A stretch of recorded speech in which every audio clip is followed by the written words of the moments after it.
In this video, we'll show you how to replace the cutting line on your GREENWORKS bump feed trimmer head.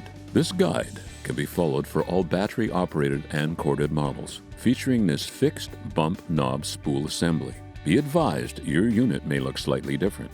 However, these instructions still apply. Warning: this video is not a substitute for reading the operator manual. For more detailed instructions and safety warnings, consult the operator manual provided. Before performing maintenance, the power source must be disconnected. You will require 2 pieces of trimmer line 3 meters each. Refer to your owner's manual for acceptable diameters. Let's get started. Before rewinding the spool, you must remove the old trimmer line. Rest the unit on a flat surface with the trimmer head facing up. Push the tabs on either side of the spool cover in and up to release it.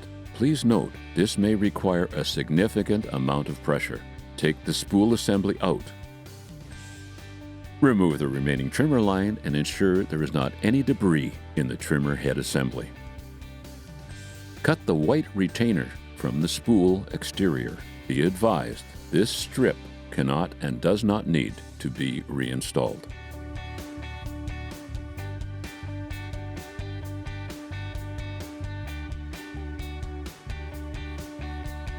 Note the direction of the arrows on the spool.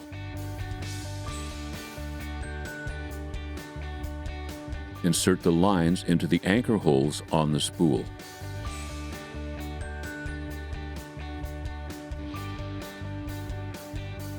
With your finger, guide the 2 lines and wrap them evenly and firmly around the spool in the direction of the arrows.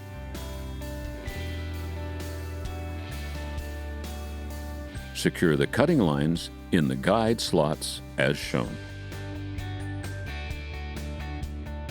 Place the spool into the spool housing. Insert the ends of the line through the eyelets in the spool housing. Reinstall the spool and cover into the trimmer head base. Push it until the cover clicks into place. Firmly pull the cutting lines to release them from the guide slots. To learn more about your unit, including proper assembly, operation, and maintenance, visit the GREENWORKS Tools YouTube channel. Properly maintained, your GREENWORKS string trimmer will provide you with years of great service. If you have any difficulties or need replacement parts, contact us at greenworkstools.com.